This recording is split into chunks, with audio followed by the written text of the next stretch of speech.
Okay, so last video was Bleacher Report regrets for every team, and this one is the Suns are in trouble. I promise you the next video will go in a different direction. But, speaking of that Bleacher Report article, as I was thinking about what I had to say about the Suns and I did my whole they need a trade spiel thing, I actually think that that's not the biggest conversation with this team, and I think I missed the mark with just mentioning that.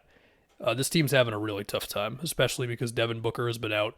They are 2-9 on the season without Booker. They're now 20-20 on the season. And on top of Booker being out, of course, Cam Johnson is still out. He went down earlier in the season. Cam Payne has also been missing time recently, and he was or has been one of the better backup point guards in the league since they got him.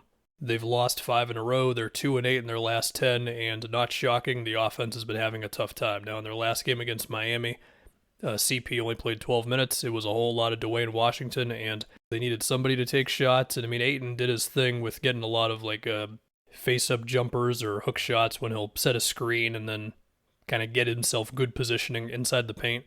But Dwayne Washington, he took a lot of pull-ups. He took a good amount of floaters coming around screens, and he just had a tough game. And actually, there was a play not involving him that I think summed it up last night for him, where, by the way, their defense has held up okay enough throughout this stretch to where they're not getting killed in all of these games. There's been a few rough losses, don't get me wrong, but there's been some nail-biters too. I mentioned Dwayne Washington's tough game against Miami last night. He also had a huge game against the Grizzlies about a week and a half ago doing similar things.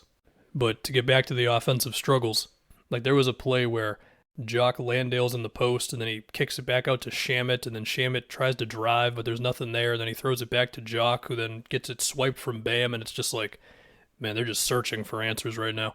In the Cleveland game they recently had, where, again, very close late, CP was more of CP. He was the mid-range god, but without Booker, it just becomes really tough for him, and the margin for error is so small to where, they'll have some possessions where they're just searching because maybe the paint is being crowded or it's going to be switches on defense, whatever.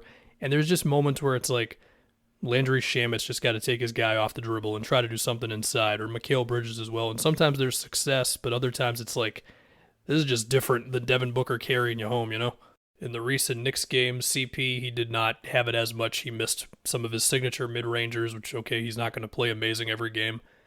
But there was also one play that kind of summed it up for me, where Mikal was trying to post up on Quentin Grimes, and he and Mitchell Robinson were right there. He just had nowhere to go.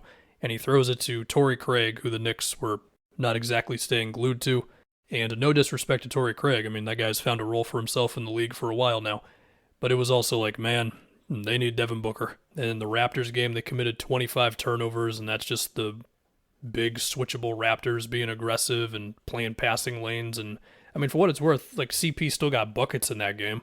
And he used that Raptors aggressive defense to get guys like Ish Wainwright and Damian Lee some good looks from outside. Mikal was able to pull off some tough drives against the Raptors and their size and all that. But turnovers are turnovers.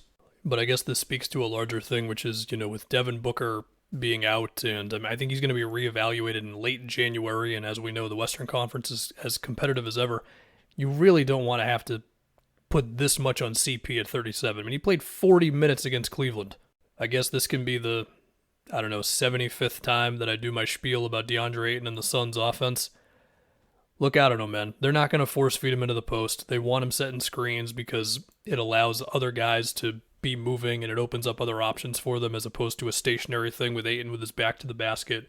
And as a result, if you're just waiting for him to be this dominant force, it just kind of doesn't happen. At least on a game-by-game basis. He'll still have the nights where he'll drop 30 points or whatever. But then he'll also have the games where he has 16, and it's he was good. Sure, there's times where he gets himself a wide open roll to the rim. He gets a switch. They find him. It's a hook shot. That was great. And then other times it's, could DeAndre have been a little more aggressive there? Why didn't they look for him when he was diving to the rim on that one? So what's next for these guys? Well, they're probably going to have to be amazing defensively and grind their way to wins on offense. But still, Booker, he's going to be reevaluated last week of January with this groin injury. They're 9th place right now. The Jazz are a half game behind them. The T-Wolves and the Lakers are trying to win.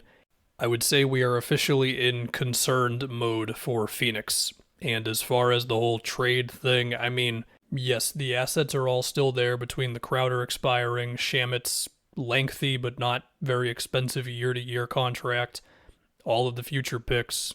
That being said, Number one, typically when a team is 500 this far into the season, that's usually about the time when we're like, do you really want to start thinking about trading draft picks? I know it happened very quickly for this team, but like that's kind of where you have to be right now. The second thing is, like earlier in the season, I used Kuzma as the name for them, right? If the Wizards are going to trade Kuzma or insert good player who might get traded this year, they're probably going to get moved to the deadline. So in the meantime, for Phoenix, they're just going to have to figure it out internally, or they can pull out some desperate trade. We'll just see what presents itself, but also this upcoming stretch for them is about as important of a stretch as you could come up with. 500, 9th seed in the West, this whole thing, so we'll see.